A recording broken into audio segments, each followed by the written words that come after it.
Hello दोस्तों, कैसे हो आप सब। स्वागत है आपका हमारे यूट्यूब चैनल JSR एजुकेशन पर। हम जो पढ़ रहे हैं इतिहास पढ़ रहे थे, भारतीय इतिहास। इसमें हमने गजनवी तक कंप्लीट कर लिया है। मतलब हमने जो क्लास स्टार्ट की थी वो मध्यकालीन भारत से की थी, जिसमें हमने गजनवी का चैप्टर जो है वो पढ़ लिया है। अब हम आगे पढ़ेंगे भारतीय इतिहास में मोहम्मद गोरी के बारे में। तो दोस्तों थोड़ा सा जान लें मोहम्मद गोरी के बारे में। मोहम्मद गोरी जो था एक अफ़गानिस्तान में संसवानी नामक शासक था। तो मोहम्मद गोरी उस संसवानी नामक जो वंश था उसका क्या था, शासक था। और जो संसवानी नामक शासक वंश था ये दोस्तों, ये अफ़गानिस्तान में था।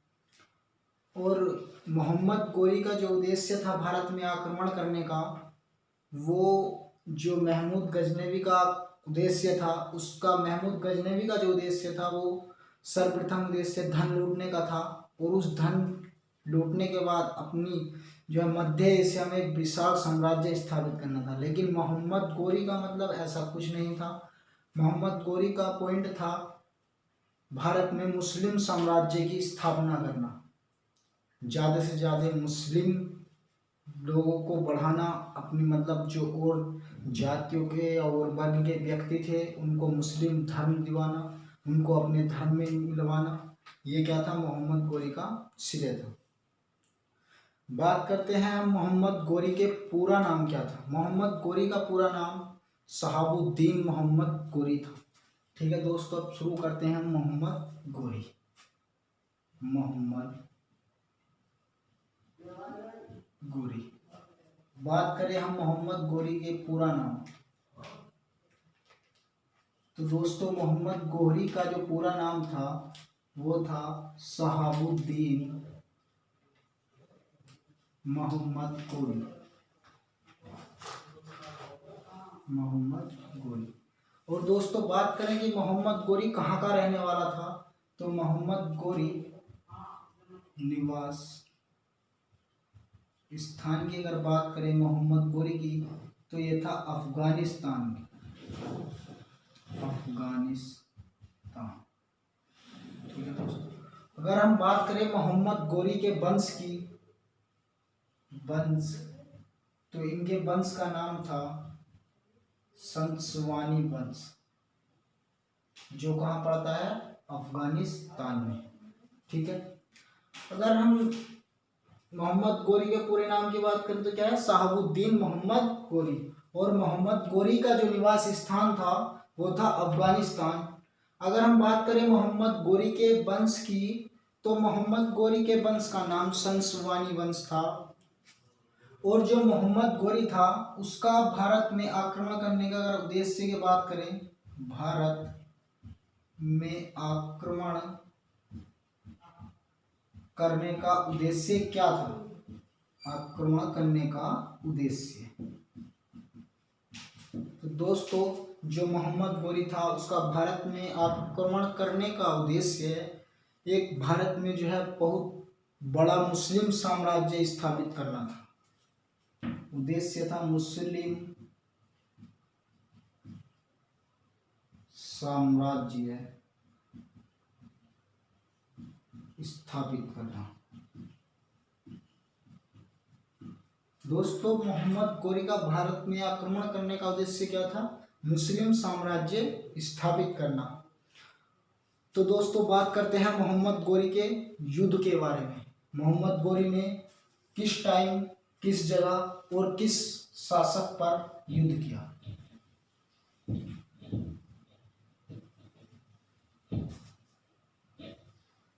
मोहम्मद गोरी के युद्ध, बात करें हम प्रथम युद्ध की, प्रथम युद्ध, तो मोहम्मद गोरी का जो प्रथम युद्ध था वो हुआ सन 1175 ईस्वी को। 1175 ईस्वी को जो हुआ मोहम्मद गोरी और जो हमारा मोहम्मद गोरी और जो प्रथम युद्ध हुआ मोहम्मद गोरी का, वो 1175 ईस्वी को मोहम्मद गोरी और मुल्तान के शासक हुआ करते थे। मुल्तान के शासक जिनका नाम क्या था? करमाथी, शासक करमाथी। तो जो हमारा प्रथम युद्ध हुआ सन 1175 ईस्वी को, वो हुआ मोहम्मद गोरी और मुल्तान के शासक करमाथी, इन दोनों के बीच ये युद्ध हुआ। और इस युद्ध में मोहम्मद गोरी की जीत हुई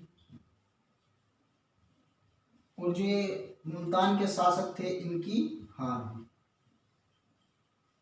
ठीक है दोस्तों, प्रथम युद्ध की बात करें तो मोहम्मद गोरी का प्रथम युद्ध मुल्तान के शासक करमाथी पर हुआ था, जिसमें मोहम्मद गोरी की जीत हुई और मुल्तान के शासक करमाथी की हार हुई। बात करें मोहम्मद गोरी के द्वितीय युद्ध की, द्वितीय युद्ध जो हुआ 1178 ईस्वी को, 1178 ईस्वी को, जो मोहम्मद गोरी और गुजरात के शासक भीमद्वितीय। तो दोस्तों जो हमारा मोहम्मद गोरी का भारत पर दूसरा अटैक हुआ, सेकेंड अटैक हुआ, वो सन 1178 ईस्वी को हुआ और मोहम्मद गोरी और गुजरात के शासक भीमद्वितीय के बीच में हुआ, जिसमें मोहम्मद गोरी की हार हुई और गुजरात के शासक भीमद्वितीय जो थे इनकी जीत हुई। और दोस्तों नोट पॉइंट यह है कि मोहम्मद गोरी की ये भारत में सबसे पहली हार थी।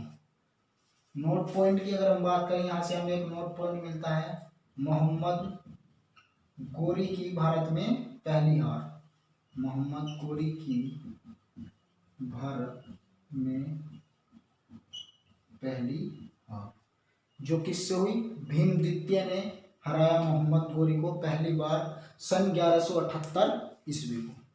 ठीक है दोस्तों, अब जानते हैं इनके जो और युद्ध हुए उनके बारे में।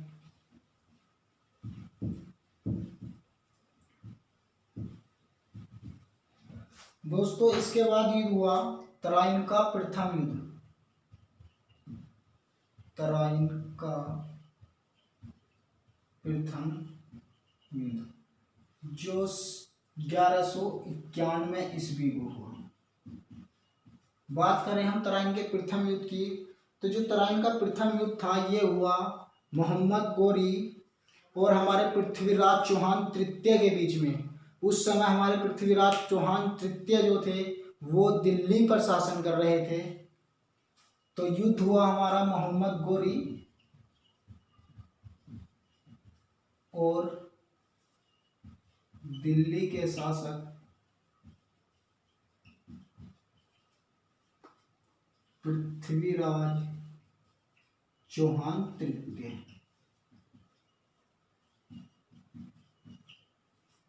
बात करें हम तराइन के प्रथम युद्ध की, जो हुआ सन 1191 ईस्वी को और मोहम्मद गोरी और दिल्ली के शासक पृथ्वीराज चौहान तृतीय के बीच में हुआ, जिसमें मोहम्मद गोरी की हार हुई और जो हमारे पृथ्वीराज चौहान तृतीय थे इनकी जीत हुई।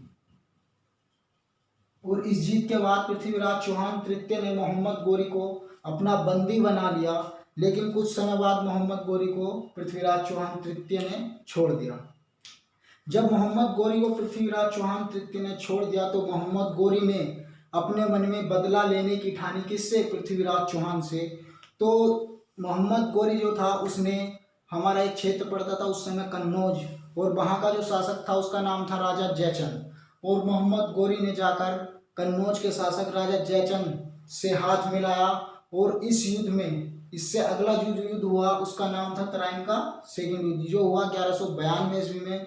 और उस युद्ध में कन्नौज के शासक राजा जयचंद ने मोहम्मद गोरी की अप्रत्यक्ष रूप से सहायता की और उस युद्ध में मोहम्मद गोरी की जीत हुई और पृथ्वीराज चौहान तृतीय की हार हुई। ठीक है, जानते हैं उस युद्ध के बारे में। तराइन का द्वितीय युद्ध किस किस के बीच में हुआ? मोहम्मद गोरी और पृथ्वीराज चौहान के, पृथ्वीराज चौहान तृतीय के, जिसमें मोहम्मद गोरी की क्या हुई, जीत, और पृथ्वीराज चौहान की हार हुई। जो हमारा कारण था, मतलब इसमें जो पृथ्वीराज चौहान की हार हुई उसका जो कारण था, अगर हम कारण की बात करें, वो था राजा कन्नौज के शासक, कन्नौज के शासक राजा जयचंद ने मोहम्मद गोरी की अप्रत्यक्ष रूप से मदद की।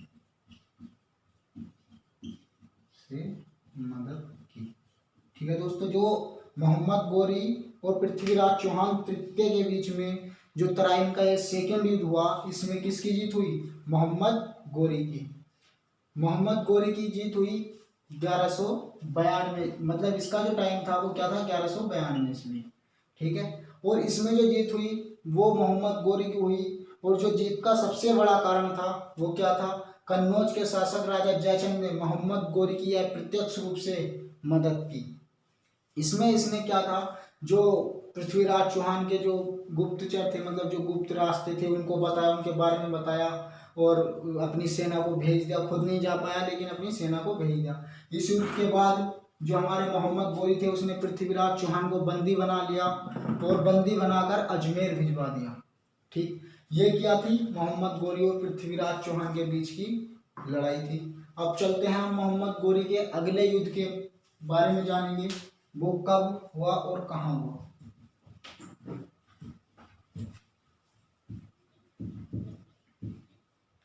जो मोहम्मद गोरी का अगला युद्ध हुआ उसका नाम पड़ा चंदावर का युद्ध, चंदावर का युद्ध, जो हुआ सन 1194 ईस्वी को।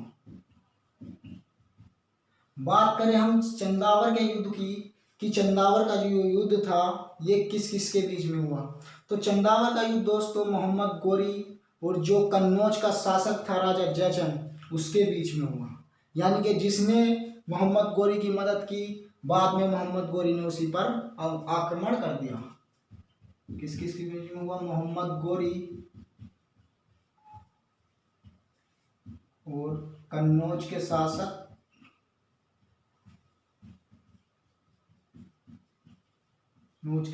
जयचंद, जिसमें मोहम्मद गोरी की जीत हुई और कन्नौज के शासक राजा जयचंद की हार हुई।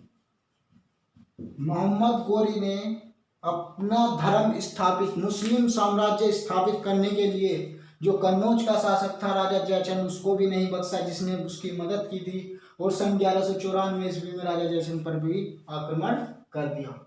और इससे अगले युद्ध की हम बात करें तो इससे अगला युद्ध पड़ता है मोहम्मद गोरी का अंतिम युद्ध। अंतिम युद्ध की बात करें, अंतिम युद्ध जो हुआ 1205 ईस्वी को, 1205 ईस्वी को मोहम्मद गोरी और कोखरो जनजाति के बीच। एक जनजाति हुआ करती थी जिसका नाम था कोखरो। तो अंतिम युद्ध जो हुआ मोहम्मद गोरी का वो हुआ 1205 ईस्वी को मोहम्मद गोरी और कोखरो जनजाति के बीच, जिसमें मोहम्मद गोरी की जीत हुई और कोखरो जनजाति की हार हुई। दोस्तों इसी के बीच मोहम्मद गोरी का एक सेनापति था जिसका नाम था बख्तियार खिलजी।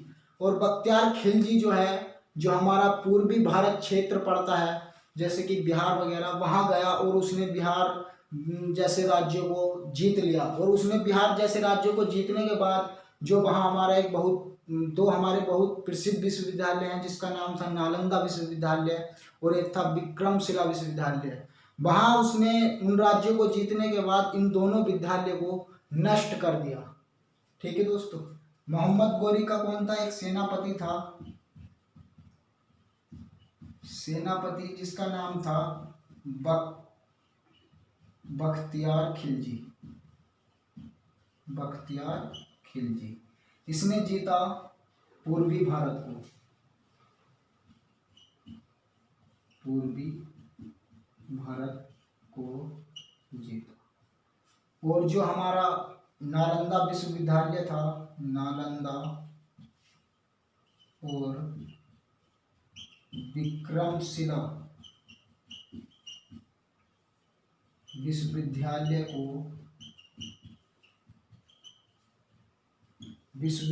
को नष्ट कर दिया। किसने किया नष्ट? बख्तियार खिलजी ने, जो कौन था? मोहम्मद गोरी का सेनापति। मोहम्मद गोरी के सेनापति बख्तियार खिलजी ने पूर्वी भारत को जीता और वहां जो नालंदा विश्वविद्यालय और विक्रमशिला विश्वविद्यालय थे उनको नष्ट कर दिया। बात करें हम आगे की, तो 1206 ईस्वी में मोहम्मद गोरी ने जो भी राज्य या जो भी क्षेत्र भारत में जीता था उनका नेतृत्व अपने गुलाम कुतुबुद्दीन ऐबक को सौंपकर वापस अपने देश जाने लगा। और रास्ते में जाते हुए उसे एक स्थान पड़ा जिसका नाम था दमियत। और उसी दमियत नामक स्थान पर एक जनजाति थी जिनसे उसका अंतिम युद्ध हुआ था, कोकरो जनजाति। कोकरो जनजाति, मोहम्मद गोरी जिसका नाम था कोकरो जनजाति। और उसी कोकरो जनजाति ने मोहम्मद गोरी के 15 मार्च 1206 ईस्वी को छुरा मारकर हत्या कर दी। बात करें हम मोहम्मद गोरी की हत्या के बारे में, तो 1206 ईस्वी को मोहम्मद गोरी भारत के क्षेत्रों का, मतलब जो भारत में उसके जीते हुए क्षेत्र थे, भारत के विजित क्षेत्रों को कुतुबुद्दीन ऐबक कौन था? मोहम्मद गोरी का गुलाम।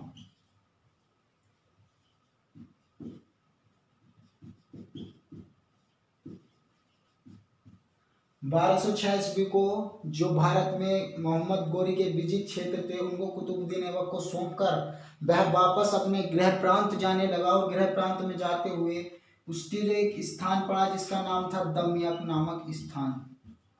दमियत नामक स्थान पर 15 मार्च 1206 ईस्वी को कोकरो जनजाति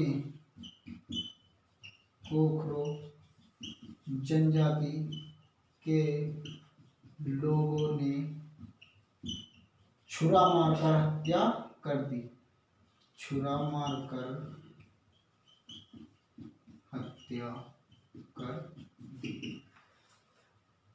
अगर हम बात करें मोहम्मद गोरी की हत्या के बारे में, तो 1206 ईस्वी में जब मोहम्मद गोरी जो उसका भारत में जीता हुआ जितना भी क्षेत्र था उसका नेतृत्व अपने गुलाम कुतुबुद्दीन ऐबक को सौंपकर वापस अपने गृह प्रांत जाने लगा, तो रास्ते में उसे एक स्थान पड़ा जिसका नाम था दमियत नामक स्थान पर 15 मार्च 1206 ईस्वी को जो कोकरो जनजाति से उसका युद्ध हुआ था, अंतिम युद्ध जिसमें मोहम्मद गोरी की जीत हुई थी, उसी जनजाति के व्यक्तियों ने मोहम्मद गोरी के 15 मार्च 1206 ईस्वी को छुरा मारकर हत्या कर दी। यहाँ हमारा मोहम्मद गोरी के बारे में हमें इतिहासकार से पता चला, इतना ही पता चला। आगे हम बात करें अगर मोहम्मद गोरी के साथ कुछ सूफी संत आए हुए थे। जब मोहम्मद गोरी भारत आया तो उसके साथ कुछ सूफी संत आए थे। उनमें से जो बात करें मेन जो थे मोहम्मद गोरी के सूफी संत,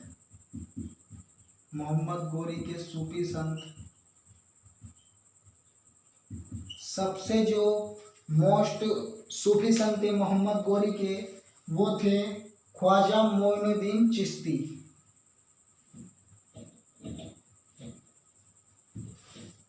ख्वाजा मोइनुद्दीन चिश्ती,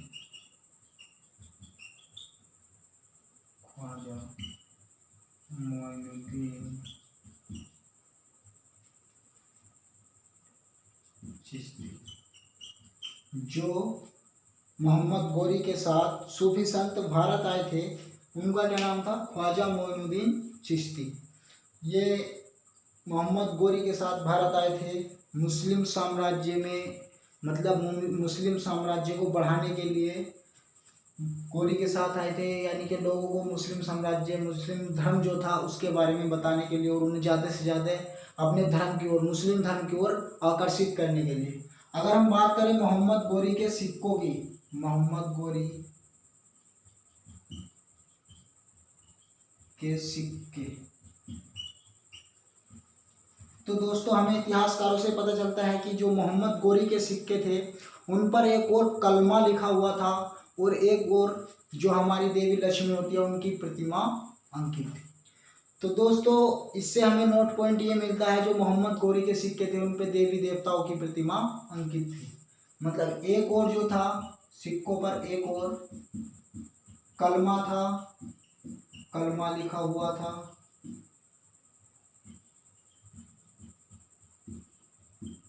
और दूसरी ओर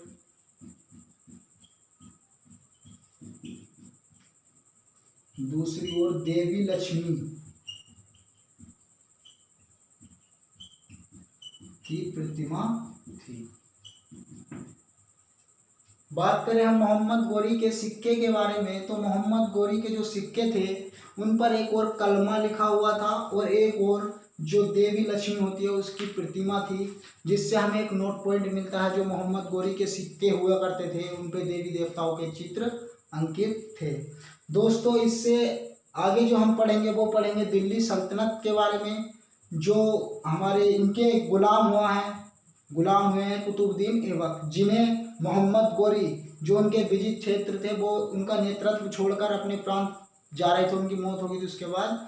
तो अब जो हमारे कुतुबुद्दीन ऐबक हुए हैं, अब हम जो अगली क्लास में पढ़ेंगे वो पढ़ेंगे कुतुबुद्दीन ऐबक के बारे में, और कुतुबुद्दीन ऐबक के मतलब दिल्ली सल्तनत के बारे में कि दिल्ली सल्तनत में कितने वंश हुए और दिल्ली सल्तनत में जो वंश हुए उनमें से सबसे ज़्यादा जो राज किया दिल्ली पर वो किसने किया और सबसे कम किसने किया।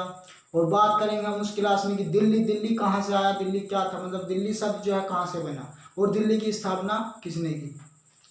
दोस्तों आज की वीडियो हमारी यहीं तक है। मुझे आशा होगी कि वीडियो आपको अच्छी लगी होगी और मैं आज आपके लिए एक मोटिवेशन शायरी लाया हूँ जो इस प्रकार है कि क्यों डरें जिंदगी में क्या होगा, कि क्यों डरें कि जिंदगी में क्या होगा, हर वक्त क्यों सोचें कि बुरा होगा, हर वक्त क्यों सोचें कि बुरा होगा। और दोस्तों बढ़ते रहो अपनी मंजिल की ओर, कि दोस्तों बढ़ते रहो अपनी मंजिल की ओर, कुछ मिले या ना मिले तजुर्बा नया होगा। ठीक है दोस्तों आज की वीडियो हम यही समाप्त करते हैं।